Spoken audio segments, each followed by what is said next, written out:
the historical stupidity of war. Let's talk about religion and politics. Political and religious affiliations have become emotional in-groups, which are divorced from philosophy entirely, replacing it with rationalization. Party members and religious tenets live in the polarized world of end-all end-alls. Finding out what is just has been replaced by finding out how to justify. Sadly, the driving values held up by our culture which we base the judgment of our government's performance is economic growth and feel-good machoism. Humanity has become an inconvenience in the way of consolidation of power and wealth. The reason preventable pollution, debt slavery, sanction-induced starvation, military occupation, etc. continue is because it is profitable for the corporations who rent our lawmakers and own the media. War and torture are excused by the lies that they are necessary. It's vicarious power for the frightened and powerless, so they buy into it. For many, truth is not based on reality. Truth is based on whatever is psychologically gratifying. Some think that stupidity is to blame. I do not think it stems so much from a lack of intelligence, but rather a flaw in their moral character. The herd is formed by their lowest common insecurities. The herd is led by the worst of the worst. By breaking down man's self-worth through religions and pumping them full of fear, people are being set up to be controlled. Most of the major religions threaten their followers with God's wrath and set up conditions whereby God will spare them from His self, so long as they believe in and don't question and obey all of His rules. In Christianity, people cannot emotionally get rid of their Savior figure because it is what protects them from his father/self. They start the conditioning very young. Fear makes false hope easier to swallow. Jealousy and resentment hide behind moral indignation. They color themselves as protection, security, safety, and the unavoidable consequence of man's nature. War is stupid. War is a mass of strangers killing other strangers. It is nationalism at its worst. Let the greedy old men fight each other instead. Chicken hawks, to paraphrase Galloway, will always fight to the last drop of other people's blood. What historically is war? War, the inhumane use of force for illegal ends justified by lies told by sociopaths to rationalize the slaughter of the innocent for the private gain of a few. That is war. And it gets the highest praise, especially from the crowd that thinks that you live forever and is waiting with anticipation for the world to be destroyed by their angry God. Modern mechanized warfare is a multi-billion-dollar industry. The stock market is a convenient way for politicians to profiteer by passing legislation favorable to the increased demand for products of the companies they hold stock in or hold collective investments in by their private equity firms.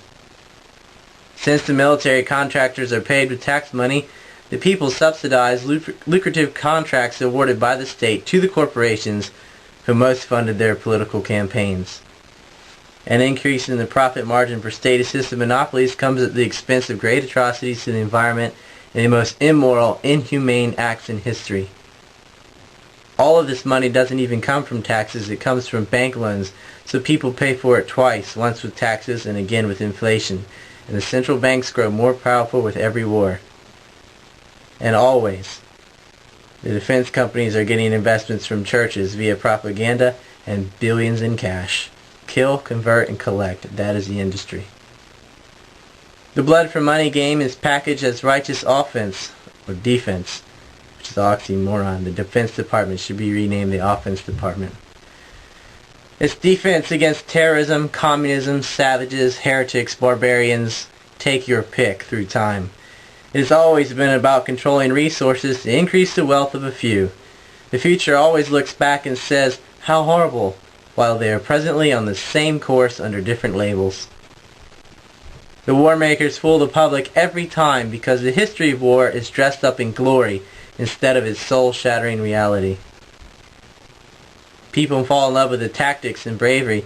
They forget that it's an affair of grown adults and children solving their problems by repeated murder. Flags determine the teams, not personal quarrels. War is for the most basic animalistic part of the brain. You can live in reason or you can perpetually fight in fear.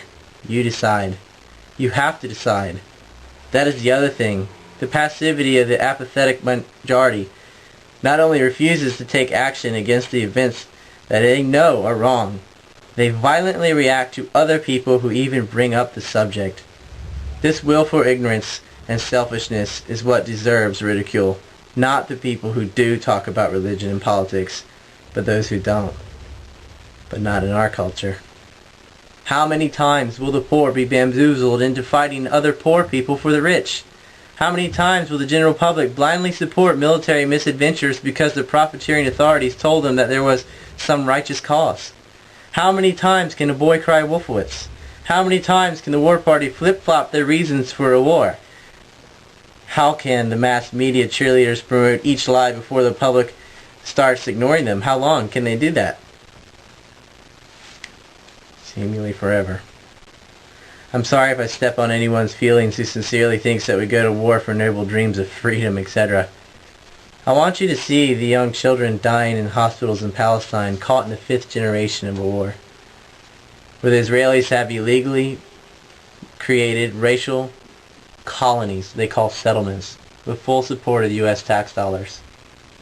I want you to look at pictures of Fallujah after the U.S. dropped MK-77 on it. What of the unmentioned 600 to 655,000 civilians killed in Iraq, and millions around the world for our wars? That is a baby. It's missing the head, but that was a baby. Why do people hate us? Because we starve and kill them for profit. The largest genocide in history was the Americas. It's time to stop and think about how our foreign policy affects the rest of the world. Have we really changed so much since Manifest Destiny? Or did we just create craftier tactics?